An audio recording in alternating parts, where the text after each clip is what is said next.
Hello my like-minded friends, Virus here, and a few days ago I made a video covering my thoughts on the most recent Nintendo Direct. Some good, some bad, and some really bad. I said in that video that I would be making this one, and well, here we are. If you didn't see my last video, I'll give you a little recap right here. The first half was going over what I thought were the highlights of the presentation. The second half was me talking about what I thought the Direct did wrong. More specifically, I talked about the insane amount of money you have to drop to get most of the highlighted games and accessories I talked about. And I felt so strongly about this that it prompted me to create this video. Because there's one thing I can no longer ignore. Nintendo is getting harder and harder to defend. This most recent Direct was not the Direct that Nintendo needed right now. Why? Well, here's a quick recap.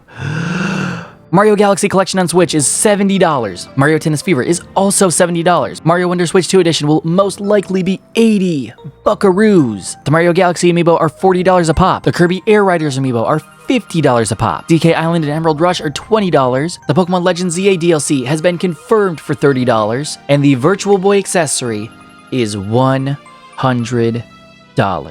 And I could stop right there. Those numbers alone tell you why it's hard to defend Nintendo this time. There are so many people still mad about the prices of the Switch 2 and Mario Kart and Donkey Kong, and this Direct just added fuel to the fire. There is absolutely no reason why Mario Galaxy 1 and 2 should be $70. They should have been $60. Two games that are over a decade old, it should be $60. I could maybe understand it if they were releasing on Switch 2, but they aren't. They're releasing on Switch 1, which of course, by extension, means you can play them on Switch 2, but I saw no plans for a Switch 2 update for better visuals and a cleaner frame rate. Then again, I haven't watched the new 7-minute trailer they just released for it, so I could be wrong, but you can't make any argument for the Amiibo. $40 each is way too much. $30 is still kind of pushing it, but it would have been better. I get that they're releasing around the same time as the movie, but at that point, I'd rather just go see the movie with my family for that price instead. And Mario Tennis Fever better be the best darn Mario Tennis game ever made if they're charging $70 for it. Mario Tennis Aces was decent,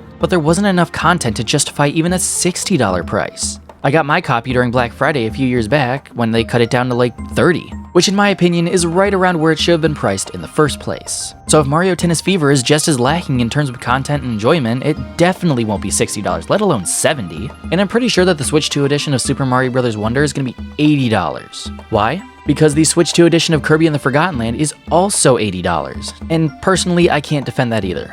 If it's just a few extra minigames in Bella Bell Park, it's not worth $80. Plus, there are a lot of people who already have the game. So if you can't sell someone on Bella Bell Park, well, you're just not selling it. I unfortunately don't have the base game yet, but I certainly won't want to pay $80 for it. So here's to hoping there's something big hiding in Bella Bell Park. Oh, and the Kirby Air Riders Amiibo are $50 each, with more on the way, meaning collectors will most likely have to shell out over $200 just for the Amiibo alone. One could argue that the customizable feature of these Amiibo are what justifies the price, but $50 is still a lot of money for a piece of plastic.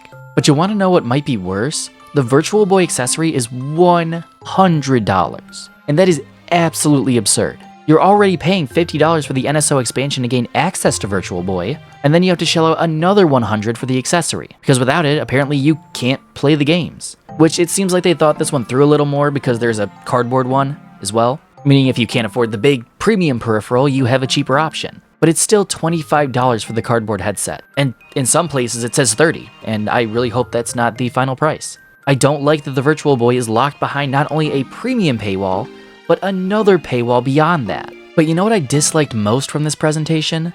The DLC. I just got Donkey Kong Bonanza, and if I want the full experience now, I have to shell out another $20 for the content they could have just put in the base game. I don't know what the post game is like just yet, but if this DLC is what they could have made as the post game, it would have been a very pleasant experience after beating the game. But paying $90 for the full DK Bonanza experience is just plain wrong. Actually, you know what's worse than the Donkey Kong DLC? The Pokemon Legends ZA DLC Mega Dimension, which I decided to check the price while I was writing the script, and it's $30. Which honestly, I thought it was gonna be more. I thought it was gonna be like $35 or $40. But my big problem with this DLC is not just the price, but the game isn't even out yet, and they're already pushing DLC. I don't like that. It sets a greedy precedent for not only Legends ZA, but the future of Pokemon games as well.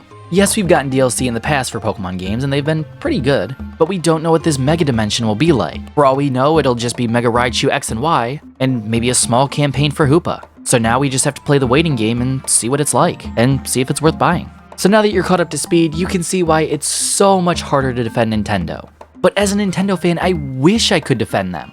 I grew up on Nintendo. If you ever catch me playing video games, I'm most likely playing a Nintendo game 97% of the time. And I wish I could say these prices and decisions made behind the scenes are fine, but they aren't. A lot of people were worried that history would repeat and we'd have another Wii U situation on our hands. And in my opinion, it's worse. The Switch was much more successful than the Wii, and once again, Nintendo is coming off of a very successful console with an overconfident and greedy attitude. If we compare the Wii U to the Switch 2 in terms of being a successor, the Switch 2 is the better successor with better specs and a ton of launch year games. But unlike the Wii U, it's working. The system is still selling very well despite all of the boycotts, and it's shoveling tons of money into Nintendo's pockets. And that's the exact problem. The amount they're charging us is insane. $450 to $500 for a Switch 2, $70 to $80 for new or existing games with a fresh update or a fresh coat of paint, and upwards of $100 for some accessories. And they're taking what they've learned from the Switch 1 and using it against us. In the license agreement, it states that they can brick your Switch 2 for any reason they so choose without having to tell you that reason. It also states that you can't take them to court if they refuse to give you a reason or any other situation like this regarding the Switch 2. Instead of taking steps to fix the problem, they're actively trying to protect themselves from that problem. And it's so hard to defend it. Once again, these prices are insane. I spent over $500 just for my Switch 2 and Mario Kart alone. And from here, it only gets worse. This last Direct was not the Direct Nintendo needed right now. There was a lot of stuff I found cool, sure, but in my last video, I decided to add it all up, and if I want to get all the stuff I thought looked fun from the Direct, I would be spending over $500 yet again. Heck, it's probably closer to $600. That is an absurd amount of money. And if this launch year is anything like the next few years of the Switch 2 era, I genuinely fear for the future as not only a Nintendo fan, but the future of Nintendo itself. All in all, it's getting really hard to defend Nintendo here, and I hope something changes. This launch year sets a greedy precedent for the future, and I'm really worried about the future of Nintendo moving forward. They could come around eventually, but it definitely won't be anytime soon. But what do you think of the Switch 2 and these crazy prices and decisions? Do you think it's justified? Do you hate it? Do you think they should lower the price? Are you boycotting Nintendo? Let me know down in the comments. Thank you all so much for watching. If you enjoyed this video, be sure to leave a like and subscribe if you're new and hit that bell so you never miss any virus content. And as always, I will see you in the next one. Virus out.